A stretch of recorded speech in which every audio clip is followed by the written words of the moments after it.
Hei, salut! Bine v-am găsit la un nou episod de vloguri. Vreau să vă arăt acum, adică nu să vă arăt, să vă spun un vlog despre telefoane. Bun, evoluția telefonului. Primul lucru care trebuie să știm. Primul lucru. De la telefoane de piatră, adică de butoane, cărămidă, telefoane cărămidă, adică cele cu butoane, până la smartphone-uri, tablete și etc. Bun. Și vreau să vă scrieți într-un comentariu ce telefon aveți. Dacă aveți telefon butoane sau smartphone. Ce telefon cu butoane aveți sau ce telefon smartphone aveți. Ăsta e vechiul meu telefon, un Nokia Lumia 520, super nașpa pentru jocuri. Adică nu pot să instalez de pe net, cum am făcut eu Minecraft-ul pe telefonul meu Huawei ăsta. Pentru că nu îți trebuie o aplicație care cred că pe Android ți-o dă direct. Ca să poți să o domnalezi. Am descărcat toate aplicațiile, mai precis una, care costă bani și niciuna n-a putut face nimic. Așa că mi-am schimbat telefonul cu Huawei înapoi, mi l-am reparat și merg orice joc. Bun, dacă tot vorbim de telefoane, vorbim și despre jocuri pe telefon.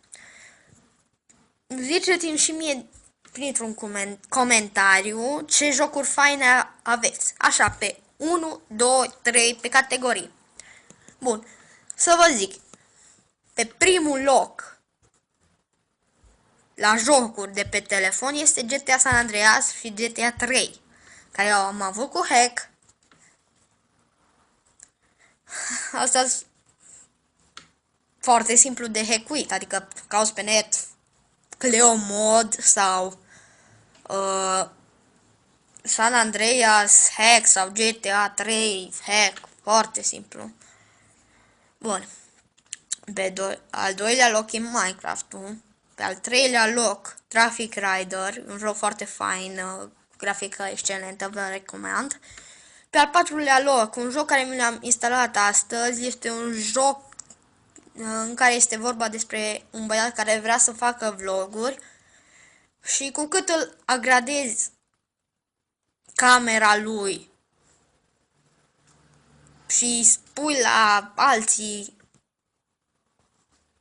că filmezi, atât îți dă mai mulți bani și filmezi mai repede.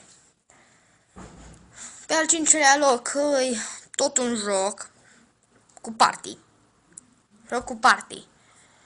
Pe al șaselea loc îi Shadow of Fight 2, din păcate. E foarte păcate. Și astea jocurile mele. 6 jocuri pe telefon. Am 4 acum. Minecraft, Vlogger și Party și Shadow of Fight 2. Astea jocurile mele preferate. Celelalte znașpa. Mai am încă 2, 3. Smash, Cop și încă unul care nu-s prea foarte greu de jucat. Foarte nașpa. Bun.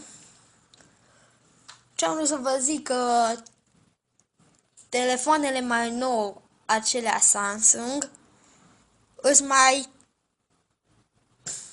mai slabe la rezistență, adică dacă le scap pe jos, vă zic că vi se sparge cele mai multe cazuri, în cele mai multe cazuri.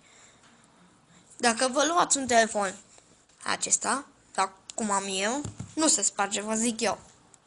Bun, atât a fost cu acest vlog, sper să vă placă și atât a fost azi. Vă rog, spuneți-mi printr-un comentariu ce vloguri să mai fac. Pa, pa!